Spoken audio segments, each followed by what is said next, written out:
at this hungry rat that I'm trying to help, Auntie Ruth said with anger and hatred burning through her eyes. Look at this evil child that I'm managing. This evil child I brought from the village thinking that she can become a queen. Auntie Ruth gave a wicked smile. And before Mercy could say a word, Auntie Ruth gave Mercy a hot slap which landed her on the floor. Auntie Ruth's husband, Amos, tried to stop his wife, but Auntie Ruth was unstoppable, especially once she is angry. Kingsley, Auntie Ruth's brother, was just standing there, looking at the whole scenario playing out. Mercy was just 14 years old when she was sent to live with a woman called Ruth and her husband Amos, who were from their neighboring village under royalties. Mercy accepted to be their servant, and in return they will send her to school. Mercy, being the only child of her late parents, had no capable hands to take care of her after she lost her parents in a terrible accident, and her uncle took over Mercy's parents' properties, insisting that Mercy is a female child and had no business with properties and lands. Mercy was too young and naive, so when the offer came for her to move to Lagos and live as a maid, she accepted wholeheartedly. Mercy's madam and Oga were very wealthy and highly influential. They were of a royal family, but irrespective of their wealth and influence, they lacked love in their home. Mercy's madam, Auntie Ruth, was such a wicked woman. She treated Mercy poorly and always reminded her that she's a nobody. Uncle Amos, on the other hand, was helpless, cause his wife, too, is equally dealing with him. Uncle Amos always regrets why he married Princess Ruth, because ever since he married her, he has not had rest or peace of mind. But he had no choice but to manage his wife because she owed 70% of their properties.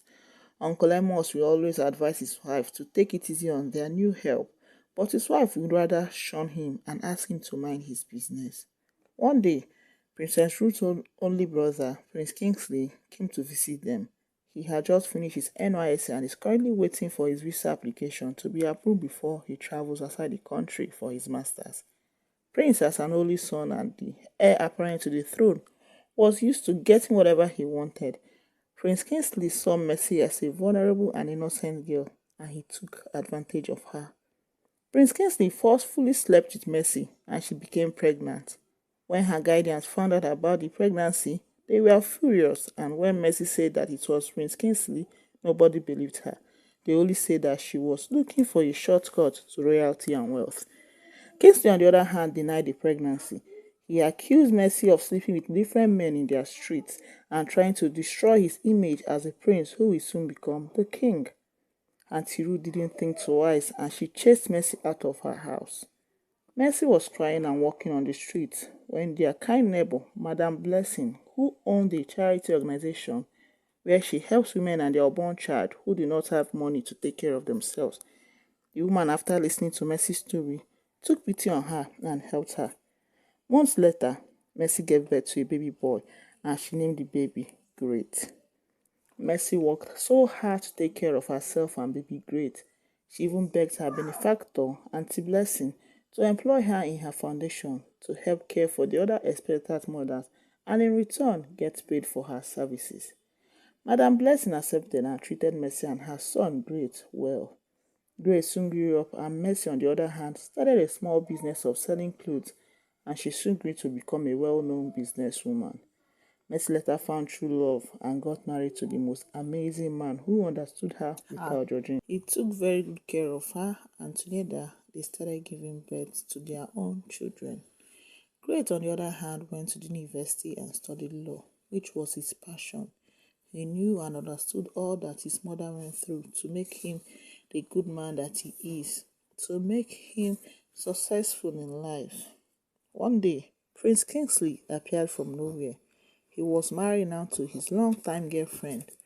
Prince Kingsley and his wife lived in peace and love, but one thing was missing, and that is having their own children.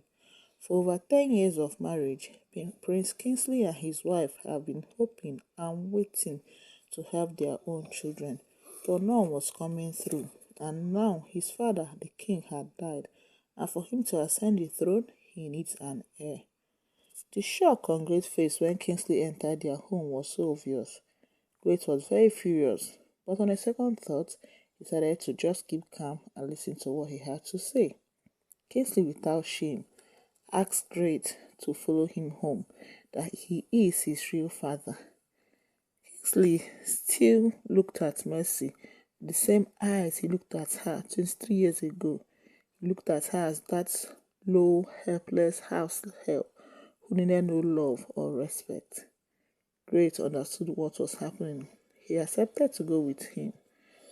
But then, Great's mother started crying, asking Great to please do not leave her, that she wouldn't want him to go and be with this man that calls himself his father. But Grace, on the other side, didn't say a word. Grace told Kingsley to pay off his mother with the sum of 30 million naira so that he can fully follow him to his mansion. Kingsley accepted and paid. After all, money wasn't a problem.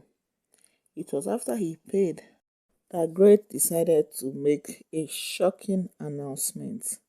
He told Kingsley to his face that he's not worthy to be called his father, that the money he gave to his mother was just a mere compensation for all the years he let her suffer alone, for all the years he let her toil hard to send him to school, for all the years that she was humiliated, called names, called a loose woman, just because him, as a man, couldn't keep the third leg between his legs.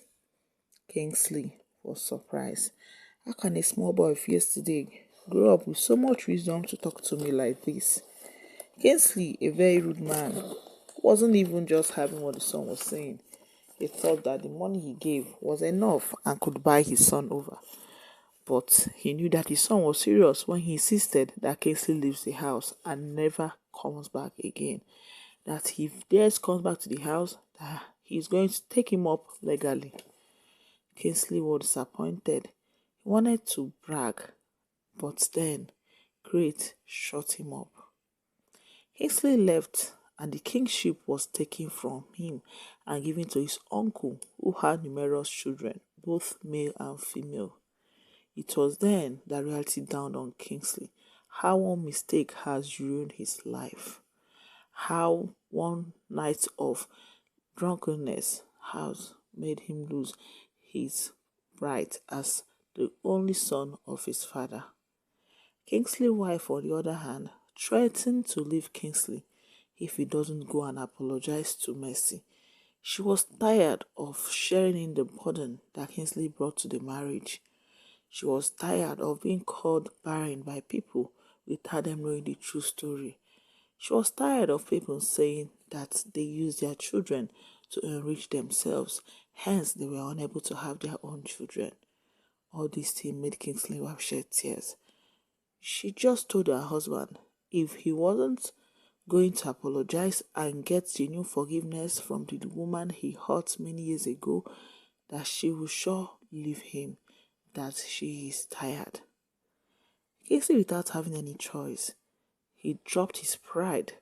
He dropped whatever that was giving him the morale that everybody was under him and went to Mercy's house and apologized. She pleaded with Mercy, asking her to please forgive him, that he has learned his lesson in a very hard way. Mercy smiled. Finally, she has been vindicated. She forgave him. After all, she has a very good man beside her, and she had everything that she ever wished for: a happy home and a beautiful children that would love her. After then, Kingsley left and he ended all communication with Mercy and his son, Great. It was obvious that it was a lost battle, as Great himself has other plans for himself. Great later went to his mother's uncle, the wicked one who took over all the properties that were meant for Mercy.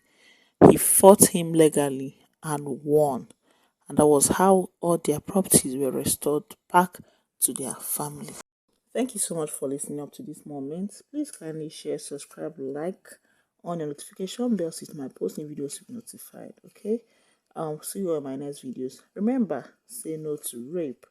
Say no to rape. Bye guys.